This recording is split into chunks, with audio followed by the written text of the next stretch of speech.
Shelley Winter Show live, local, topical, and relevant. Coming up at the bottom of the hour, I've got an exclusive interview with our Secretary of Housing and Urban Development, Scott Turner. We had a couple minutes to talk earlier today, and I'll be playing that later on at the bottom of the hour. So stick for that. Stick around for that because that's some breaking news there that he broke about some new policies that are coming out of HUD. But there's some things that I have to get to right now. First of all, this Gainesville story. Okay, I played high school football. I don't know how to take this story. Okay, what I mean by that, I don't. Usually, when I hear a story, whatever it is, politics, relationships, whatever it is, I have an opinion. I don't know on this story where I stand. It's one of those times I'd like to hear from you. 448-720-750, 1-800-WSB-TALK. For those of you just joining the show, Gainesville was playing Brunswick, in Brunswick. The game was chippy the whole game. Kids talking, kids pushing, shoving, all of it. And around the third quarter, it escalated into an all-out brawl. It started with one kid from Brunswick ripping off the helmets of two other kids from Gainesville and punching one of the kids in the face from Gainesville. That's the story, correct, Mike? You know the story, right? The Brunswick kid started the fight.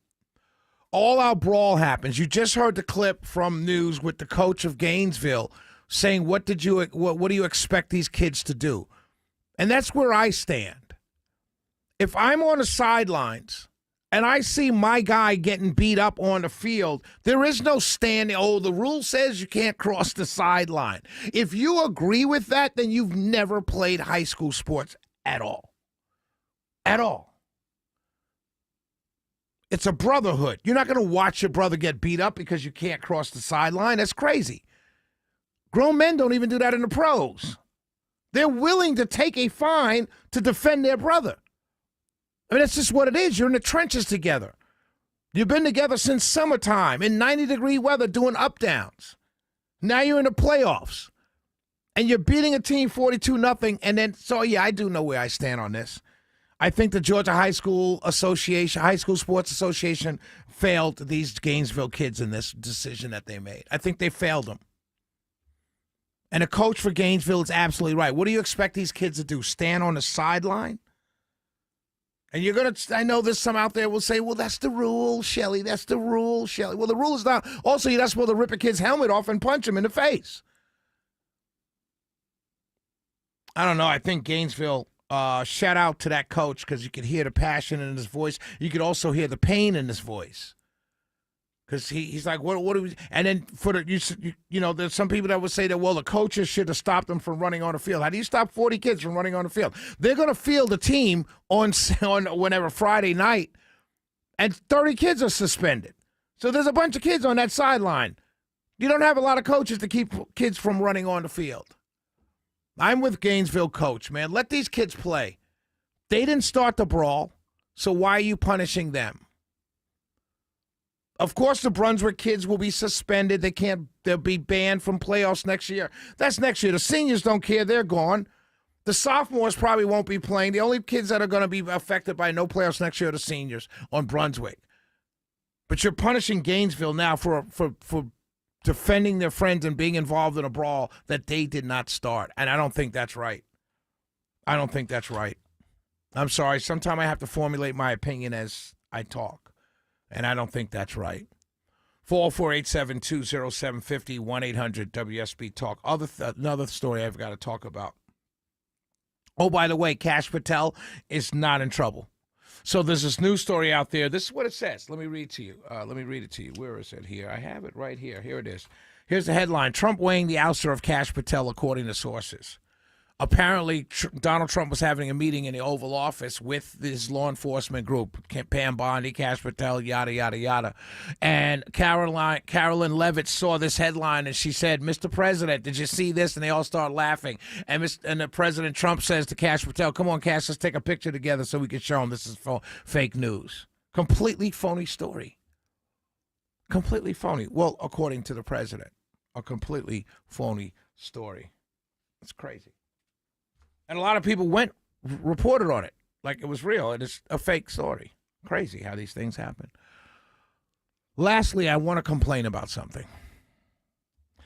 I told you Saturday I went to New York City, came back, all right?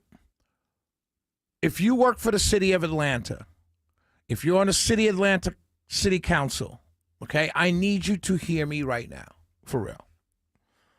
Okay, I'm talking to the Department of Atlanta Parking, Department of Atlanta Transportation Parking Division. If you work in that area, please listen to me. If you're the mayor of the city of Atlanta, please, for God's sakes, listen to me. If you're on the city council, the Fulton County Commission, if you're a state rep or a state senator anywhere in the vicinity of the city of Atlanta and you have anything to do with the airport, please hear my cry. I got to the airport Saturday morning, got my ticket. It was 7:24 in the morning. I flew out, went to New York, came back. I went and got my car and pulled up to the window for the cashier at 9:32. It's $20 flat to park at the airport in economy. I don't know what the others are, but I know economy is $20. It used to be $14. I don't mind it going up. I have no problems with prices going up. But it used to be $14 and then maybe $12 and then $11 depending on the time. 1 to 3 hours, 2 to 4, to whatever. Right up to 24 hours is $14. Now it just says $20. It's a flat rate. When I gave the lady my ticket, guess what she said the total was for me? $40. $40. I said, ma'am, I'm 2 hours over. You don't prorate? She said, it's $40, sir. And I said to her, well, ma'am, let me ask you a question. What if I got here? She said, your ticket says 7:24. It's now 9:32. It's $40. Once 7:24 morning, Sunday morning happened, a whole new 24 hours is there. And I said, you don't prorate it by hour? No, it's $20, sir. And I said, what if I got here at 7:25, 1 minute after 7:24? She said the computer would have rung it up as a whole new 24 hours. If you're listening to me, do you know City of Atlanta, anybody involved with this contract that just got passed on to this new company? This is extortion. It's damn near kidnapping. Because I can't leave unless I pay you this money. And it's wrong. This is theft. There's no question about it. This new company just took over this contract, and they're thieving the people of Georgia. Literally putting a gun to our face because you can't leave until you pay, and saying, give us your money right now or you can't leave.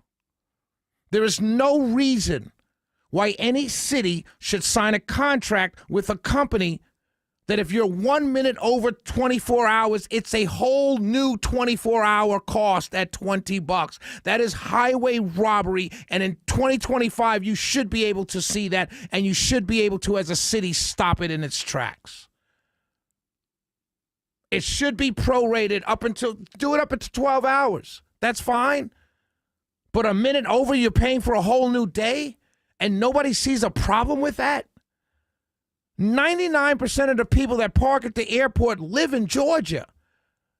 You're driving to the airport, you park your car, you get on a plane, and you fly out, and you come back and you go home. You're robbing your own people. It's incredible how these politicians allow this to happen. You literally take money from these people to get the contract, and then you allow these people who win the contract to rob your own voters. Someone's got to put an end to this. I don't mind paying. I'll pay $25. But if I'm an hour past the time that I got there, 24 hours, it should be prorated. Mr. Winter, is $20 for the first 24 hours, and you're 2 hours over, $22.50, whatever it is, but not a full $20. That's just robbery. And these are the little things. Let me say this. These are the little things of why we don't like the politicians and the games and the extortion and corruption and the grift and the greed. Because this is how you treat us. You hit us with these fees, then you hit me with another fee, then there's a tax and another tax and then another fee. And then you come right along every 2 to 3 years or 4 years and say, hey, I need your vote again. Please, if you're any way, shape, or form, Atlanta City Council, Atlanta Fulton County Commission, the mayor, all of you are doing good jobs. I support all of you. I endorsed half of you, most of you that won. And those that I endorsed that didn't win are in the runoff. But I need you really to step up to the plate in this contract and tell the people at the airport that won this contract recently, the partnership, to tell them, hey, look, start prorating. You can do it up to 12 hours. After 12 hours, it goes a new 24 hours. Do it 10 hours, whatever it is. But telling me 2 hours after 24, I got to pay a whole $20 again, you know that's robbery. And you wouldn't go for it if you weren't an elected official. The Shelley Winter Show. We'll be right back.